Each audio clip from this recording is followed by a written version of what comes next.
The BFI overall is in the business of persuading everyone that film is the greatest art form that we have ever had. It's a very, very young art form, but nevertheless we would argue that it's the most significant one.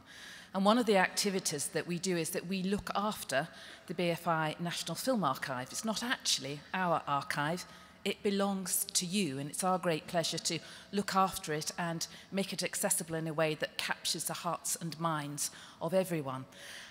People are often surprised when I say that archives and collections are not really about looking after the past.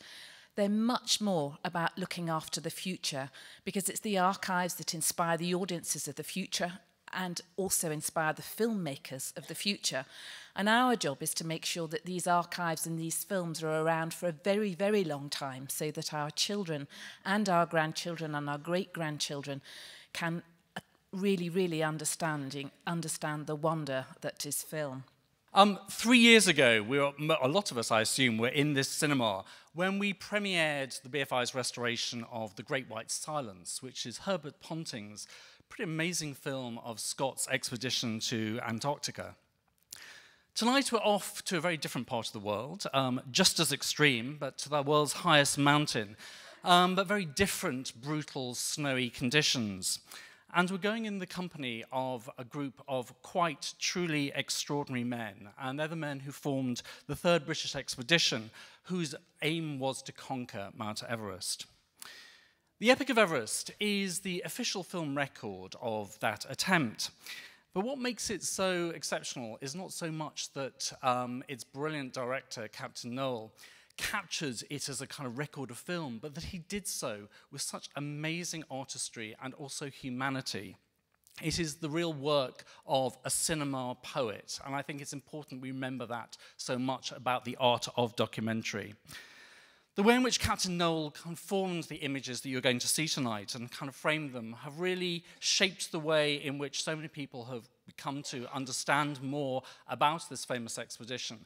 And also for armchair travelers, really to kind of shape our imagination of what the Himalayas are like. When you're watching the film tonight, try and imagine or put yourself in the place of what it must have been like watching this back in 1924. This was the very first film to reach kind of cinemas across the world that really showed people what the reality of the Himalayas were like. So just imagine the kind of awe people would have felt when they saw those images on the big screen for the first time. In 1984, Captain Noel, when he was in his 90s, wrote to the BFI, and he suggested to us that he would love to see a restoration of the film.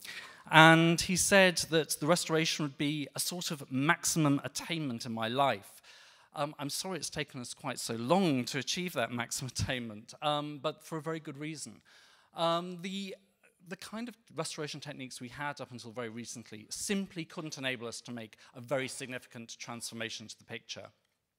With the advent of digital technology and the development of that technology, we've managed to make truly great transformations to the picture.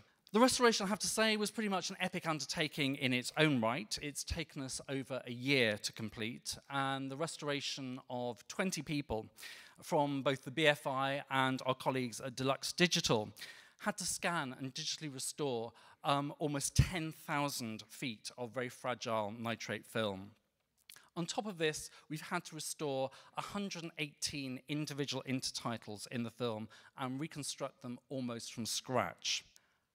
I'm delighted that many of the families who are the descendants of the men who went on the original expedition are with us tonight. As Amanda mentioned earlier, we're particularly pleased that Sandra and Noel is with us this evening. We could not have undertaken this restoration without Sandra's remarkable help, assistance, and actually deep, deep knowledge. So please be welcome to the stage, Sandra and Noel. Thank you. Good evening, ladies and gentlemen. I'd like to let you join in some of the memories that I have of my father. In 1913, after 5 years serving in India, he was entitled to his first year's leave back in the United Kingdom. And before that, he went on his last clandestine foray into the forbidden country of Tibet. He was turned back, but he had reached to within 40 miles of the Great Mountain. When he was able to deliver a paper at the Royal Geographical Society with this story of his adventures in 1913, it was the spur to the authorities to mount an expedition to go out and map and explore Everest. But in 1922, when he was invited to join the expedition, he had realized the value and the necessity of photography. It was to be a record of the climb. And so instead of going as a climber, he went as the official photographer. He was very foresighted and even intended to take colour film stock with him in 1922 and 1924. And when he returned to the United Kingdom, he hand-tinted his glass plates.